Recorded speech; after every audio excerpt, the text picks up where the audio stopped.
Tama na. Sige, dati. Salamat ha. Basta lang naman yun. Uy! Ay! Mukhang wala nang kakasi Delgado sa mga kasalanan niya. Tingin mo ba talaga pinatay niya si Borbos? That's what the evidence says. Hindi ba sobrang convenient, Ella? Na yung baril na ginamit niya sa pagpatay kay Orbos ay nasa kotse niya. It's been days. Bakit di pa niya tinatapon? Ano naman ginawa mo? Sumusunod siya, hindi niya naisip. Ella, madali na siya. Ano nang ginawa siya? He's not that stupid to commit that mistake. Teka, sinasabi mo ba na inosente si Delgado? Baka nakakalimutan mo ikaw ang nag-expose sa kanya, ha? I know. Pero at this point, Bakit kinagat mo? iba na yung kutob ko.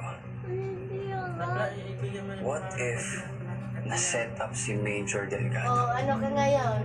Mukha mo. Ikaw kasi unang nagpaano eh. Nagpakalat-kalat eh. You traitor! Wait lang. You should know by now. Sa akin ang loyalty ni Matias. Kaya it's only right na i-report niya ang kapalpakan mo. Hindi palpak yun. It was an accident. You were careless. Kaya ka nakunan ng video. Let me remind you, Lisa, I took you in to be an asset in our operation. Pero kung ma-expose ka, you will become a liability. Hindi mangyayari yun.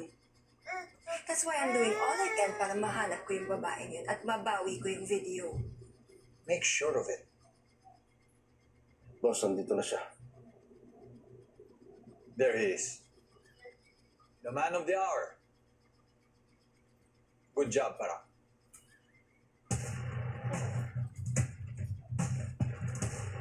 Ala.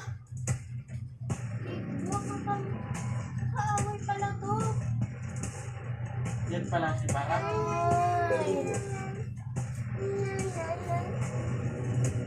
Ay, nako. Kinuha lang pala yung loob sa mga ano.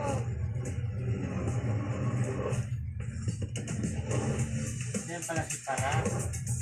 Si Pakak talaga, oh. Nag-iyak si Pakak Alam niya talaga ni Delgado ang una. Namudulo. Wala nang maniniwala sa akin. Ako pa talaga ang kinabuhi niya. Masaktan din naman ako eh. Meron akong ebidensya makakatulong kay tatay. Kailangan ko lang talaga maalas yung fresh trade na yun. Last right. May ginagawa ko para inisin pangalan ko. Ipapatulong ako kay Boss Budol. Nangyaya ka pala eh. Tiwala ka sa akin. Never say die. Never say die. Pero meron siyang binabanggit sa akin na meron daw siyang prueba. Papatunayan niya na inosente si Miguel. May nakakita kasi na pinapahirapan niya si Ramon. I can find it on my own. Kaya mo ba talaga? 이 영상이 어디서 찍힌 건지 알아낼 테니까 좀만 기다려봐. 곧 찾을 거야. Meron ka daw mo hinahanap na ebidensya. Video daw.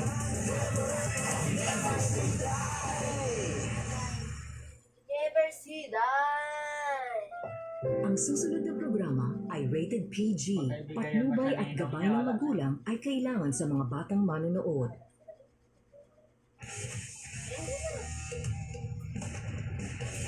Ang nakaraan sa Pinoy Big Brother Celebrity Collab Edition 2.0.